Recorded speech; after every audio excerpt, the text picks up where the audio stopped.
wabarakatuh. Sebelum kita mulai belajar, kita akan berdoa dulu menurut agama dan juga kepercayaannya masing-masing. Berdoa dimulai. Berdoa selesai. Bagaimana kabarnya hari ini? Alhamdulillah baik. Ini kita akan seperti biasa belajar BK ya.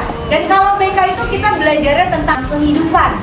Kehidupan kita sebagai seorang siswa, kehidupan kita sebagai seorang remaja, dan kehidupan kita sebagai seorang manusia secara utuh. Hari ini Ibu akan memberikan materi ya, dan materi ini adalah materi yang Ibu dapatkan dari hasil pelatihan minggu lalu. Selama 4 hari di Parung ya, di Bogor, Ibu dikumpulkan bersama Bapak Ibu guru BK hebat ya, se-Provinsi Banten, dan kita belajar 7 jurus.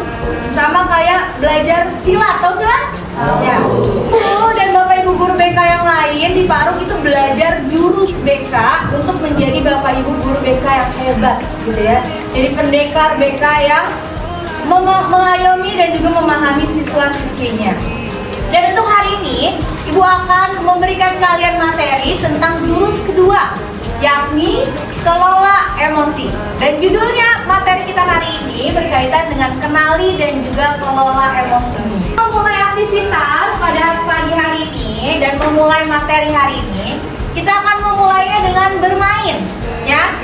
Silakan kalian masing-masing siapkan 1 lembar kertas. Sudah ya? Ini ya. Anggaplah kertas ini adalah diri kalian sendiri. Anggaplah kertas ini adalah bagaimana caranya kalian bereaksi, bagaimana caranya kalian berekspresi terhadap suatu peristiwa atau kejadian tertentu. Aku akan bercerita, dan anggaplah cerita ini adalah benar-benar terjadi dalam hidup kalian. Paham semuanya? Senin pagi, aku bangun terlambat. Jam 6.30 ke halte tempat pemberhentian bus sekolah. Oke, masih pada mulus. Napasku masih belum stabil dan rasa malu masih belum hilang. Saat duduk, aku sadar bukunya tertinggal di atas meja belajarku. Aku pun dimarahi dan dihukum karena dianggap tidak mengerjakan tugas dan kejadian upacara tadi. Tapi tak lama kemudian, dibuatku merasa tidak sendirian, dan itu pun cukup. Coba diangkat kertasnya ke atas.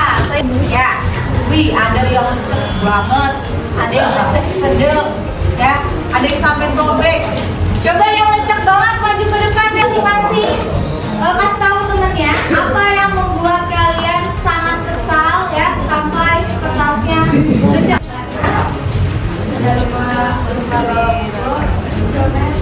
Diomelin karena lupa bawa PR padahal udah kerjain ya, tapi dimarahi dan dihukum.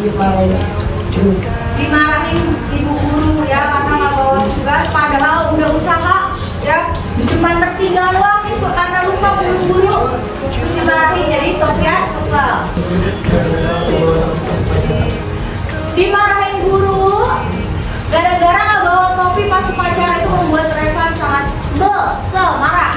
Oke, jadi PR, tapi udah ketinggalan. Udah pernah ngalamin diri sendiri. Rasanya apa? Rasanya kesel banget. Oke, boleh duduk semua. Silakan. Tepuk tangan dulu. Oke, di rumah tanya sama kalian yang kertasnya masih bersih, masih mulus ya. Kenapa tuh? Coba satu-satu.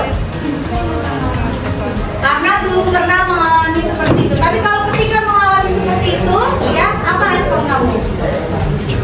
Kesal. Oke, tapi kenapa tidak bereaksi? Oh, karena belum pernah mengalami. Oke, lanjut.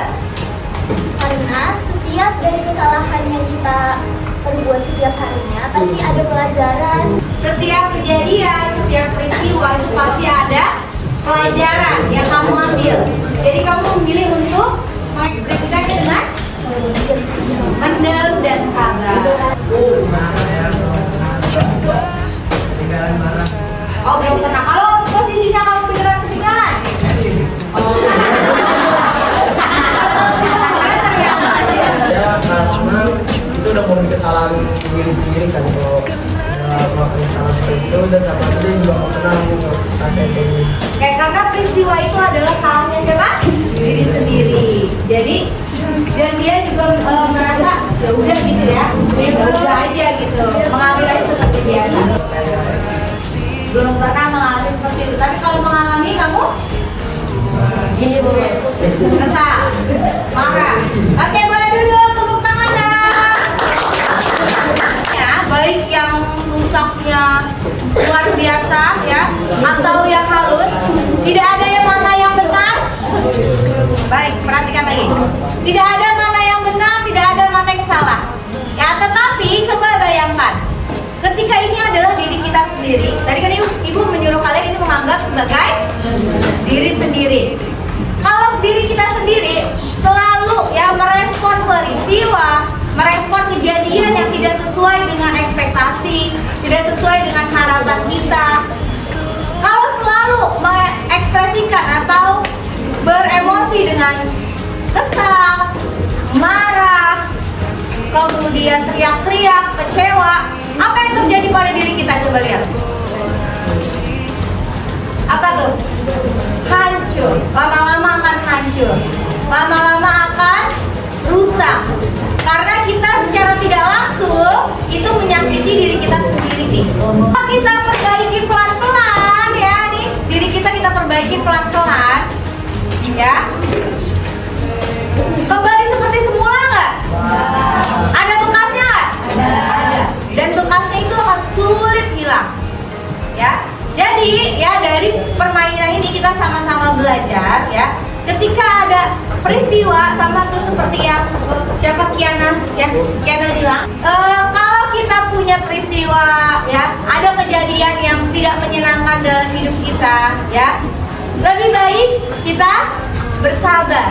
Kita mengekspresikannya dengan normal, dengan wajar. Karena kalau berlebihan, yang kita sakiti adalah diri kita sendiri ya.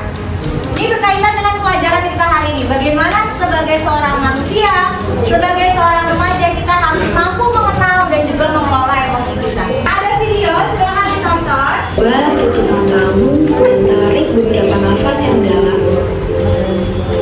Apa yang kamu rasakan saat ini? Coba pikirkan satu kata yang mendeskripsikan perasaanmu saat ini.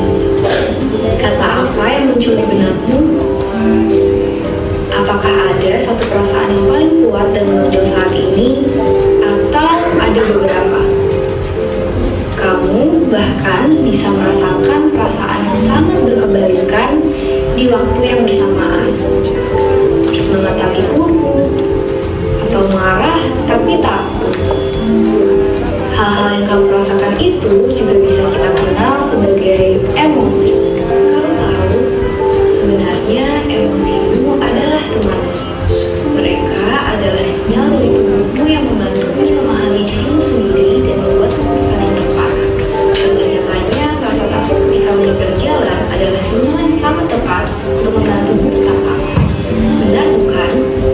Emosi memiliki informasi tentang apa yang kamu alami dan memberitahu kepada dirimu tentang bagaimana kamu harus bereaksi. Kadang-kadang gampang untuk menyadari apa yang kamu rasakan dan memberikannya nama. Bisa jadi ada satu perasaan yang sangat kuat dan jelas menurut kamu di kala itu. Di waktu yang lain, kamu bisa saja tidak begitu memperhatikan tentang apa yang kamu rasakan. Tapi layaknya teman yang setia, emosi kamu tetap ada. Adalah menjadi teman yang baik dengan mengenali emosimu sepenuhnya. Bagaimana emosimu sudah menjadi temanmu sepanjang hidupmu. Lalu bagaimana sih caranya agar kita bisa benar-benar kenal akan apa yang kita rasakan? Perhatikan dan beri nama pada perasaan. Sebagai langkah awal, coba perhatikan saja seperti apa dan bagaimana perasaan yang kamu rasakan saat sesuatu terjadi. Perhatikan emosimu dalam satu hari. Cobalah pilih salah satu emosi, misalnya emosi senang. Dalam satu hari, perhatikan seberapa sering kamu merasakannya. Pelajari kata-kata baru untuk perasaan. Berapa banyak kata tentang perasaan yang bisa kamu buat? Coba pikirkan kata-kata lainnya. Kira-kira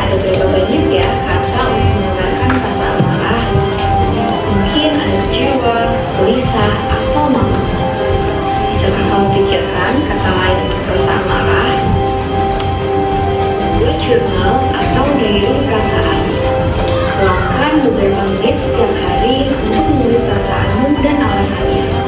Menulis tentang perasaanmu dapat membantu dirimu untuk mengenal emosi dengan lebih baik. Perhatikan perasaan dalam seni, lagu, atau film. Bagi kamu yang suka mendengarkan musik atau menonton film, coba untuk fokus pada apa yang dilakukan para artis dan aktor untuk menunjukkan perasaan tersebut. Temanku, meluangkan waktumu untuk mengenal emosimu dengan lebih baik adalah hal yang sangat penting dalam tahap mengenal dirimu.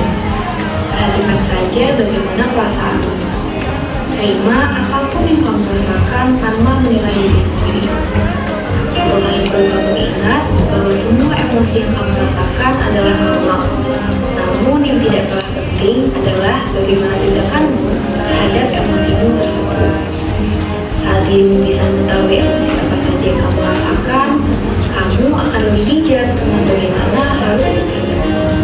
Ingat, tidak ada emosi yang baik atau buruk.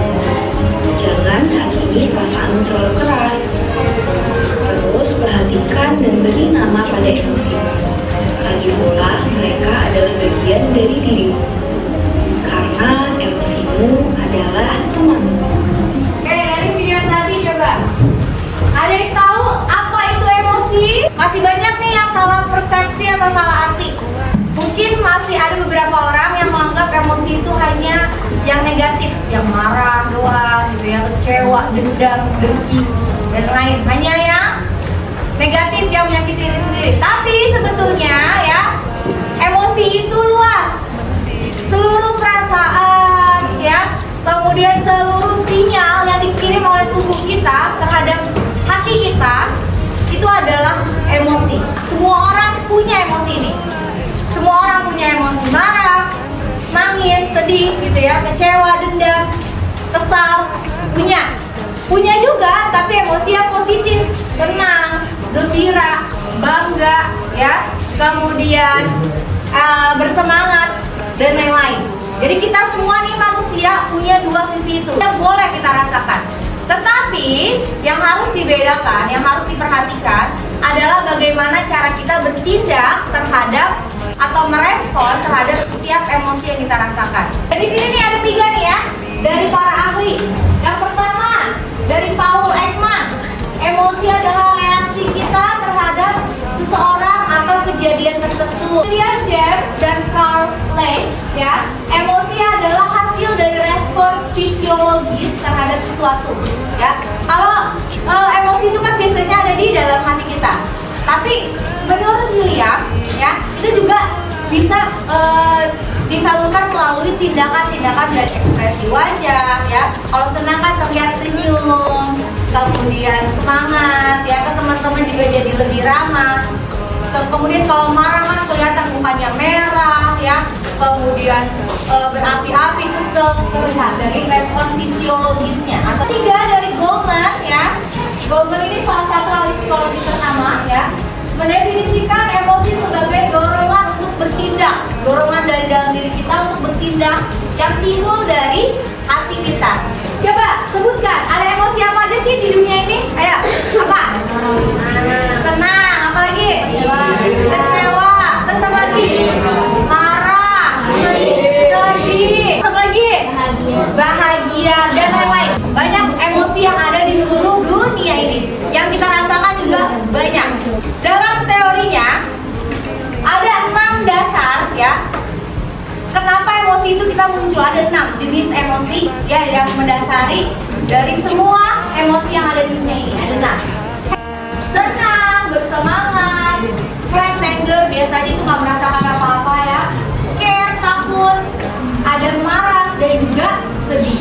Dan kita sebagai seorang manusia harus bisa tuh ya.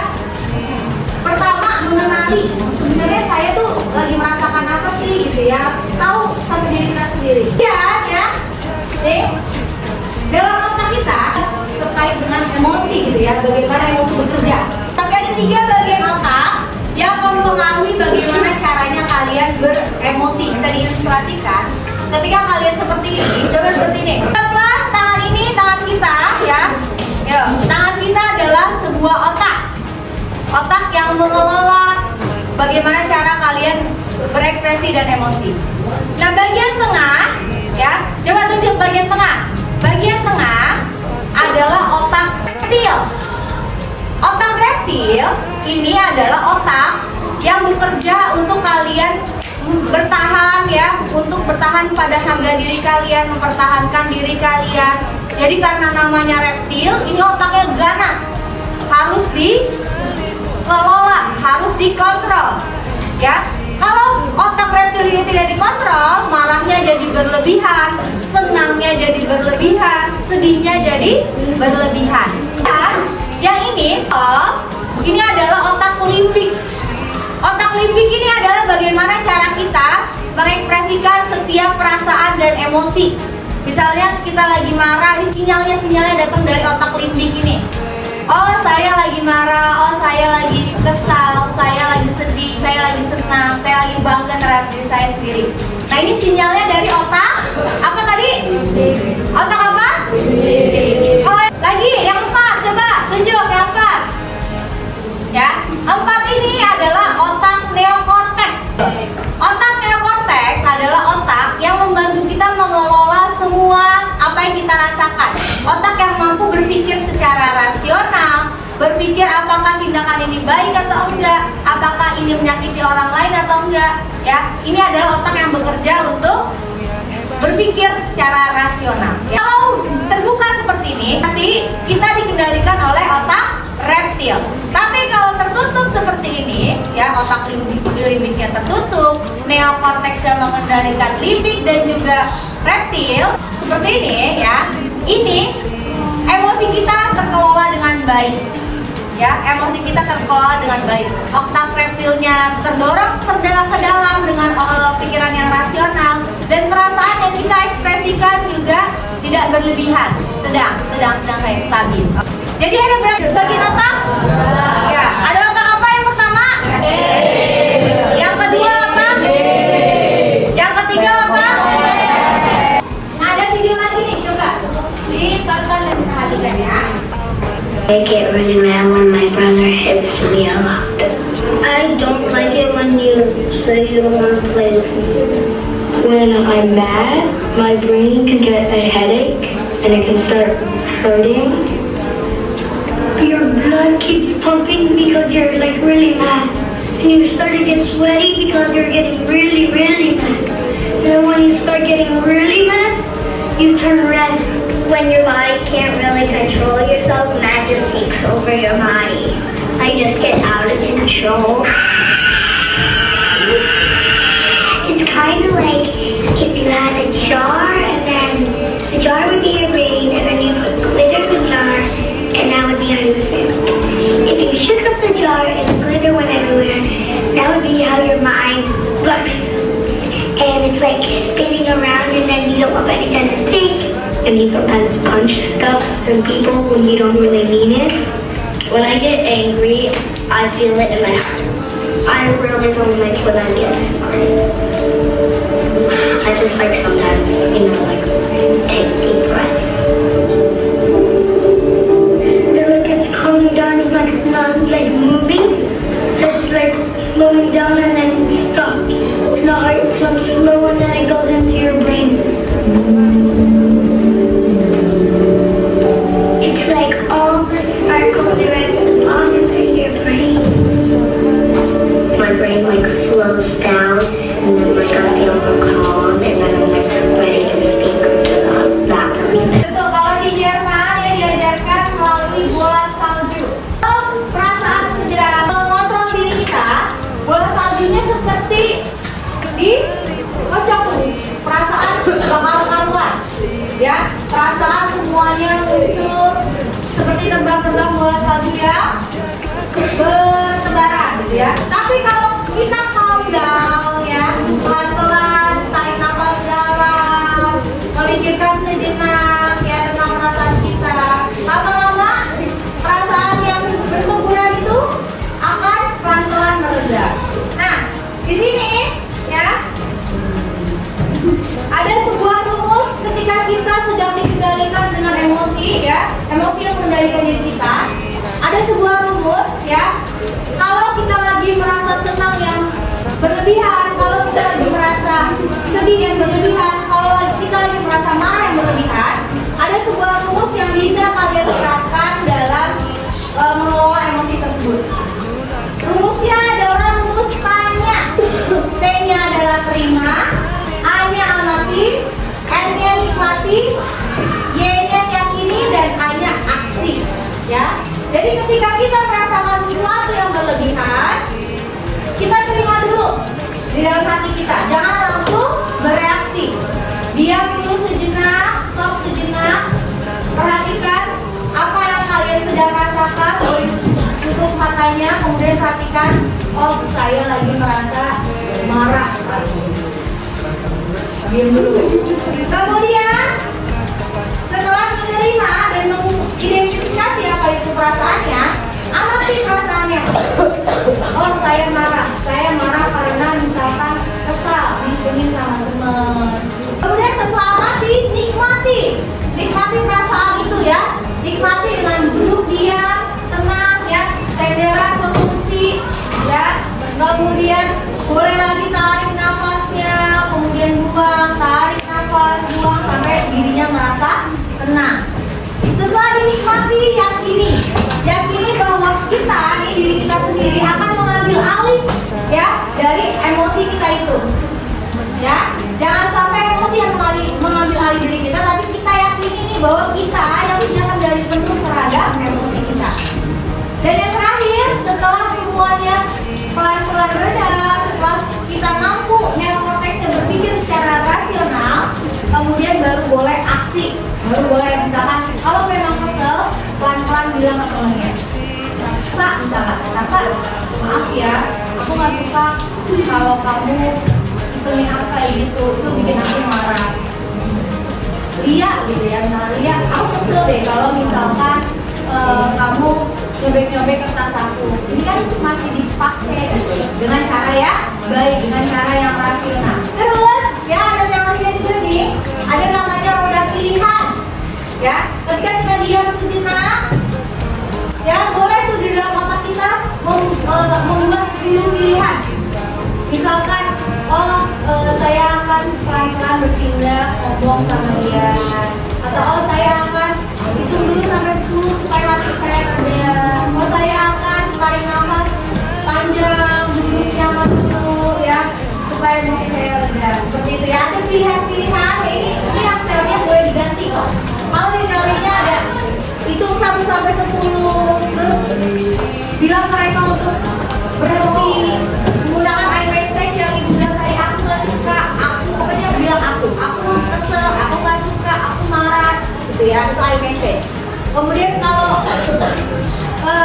kasusnya berada di keluarga, misalkan diobrolin di keluarga gitu ya, misalkan lagi makan bareng, ngomong apa yang bikin kamu marah, lagi kesel gitu ya. Atau walk away, kalau marahnya lagi menguasai banget ya, boleh pelan-pelan keluar ya, daripada menyakiti orang lain, lebih baik kita menghindar gitu ya. Atau minta maaf, boleh share ke orang lain, cerita ke orang lain tentang perasaan kamu daripada langsung mengekspresikannya ya. Atau untuk another gap cari yang lebih seru, apa hal lain yang lebih seru. Ya, ini ada 10 nih ya. Sekarang kita akan coba praktik. Ibu akan menyuruh kalian memikirkan situasi di mana kalian merasa sangat kesal, sangat marah, dan kemudian kita akan coba pelan-pelan untuk meredakan emosi marah itu. Sekarang semuanya merem, coba. Setelah merem, silakan bayangkan kondisi di mana kalian merasa sangat marah, di mana kalian merasa sangat kesel, ya. Mungkin itu membuat kalian tidak bisa mengontrol diri kalian. Ketika saat sudah berapi-api, saat marah ya, marah terhadap situasi dan keadaan, coba pelan-pelan senderkan tubuh kalian di bangku. Senderkan. Rumus yang pertama adalah T, terima. Senderkan di bangku, sadarkan diri kalian bahwa kalian sedang marah saat ini, ya. Kemudian amati, saya marah karena, jawab dari sendiri. Saya marah karena kesal. Saya marah karena sebel, ya. silakan tarik nafas dalam. Yuk, 1, 2 tarik. Kemudian buang perlahan. Tarik nafas dalam. Buang perlahan. Sekali lagi, tarik nafas dalam. Kemudian buang perlahan. Oke. Kemudian sekarang pikirkan yang membuat kalian marah itu perlahan hilang, perlahan reda ya. Dan kalian silakan buka mata dan misalkan bereaksi terhadap aksi apa yang harus kalian lakukan. Silakan buka matanya.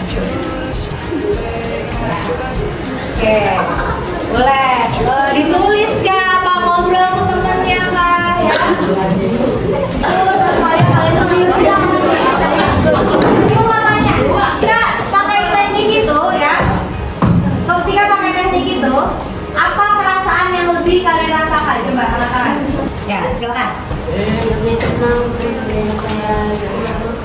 Lebih tenang, emosinya lebih bisa dikendalikan, lebih reda ya. Oke, tepuk tangan dulu dah. Ya, silakan. Lebih lega bisa. Oke, lebih lega dan pelan-pelan bisa melupakan masalahnya. Tepuk tangan dong.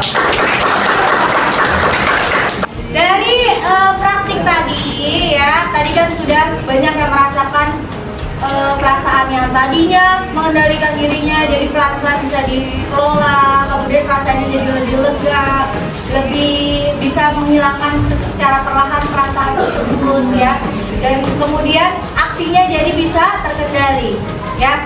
Dan itu adalah pentingnya ketika kalian pertama mengenal dan juga dapat mengelola emosi kalian.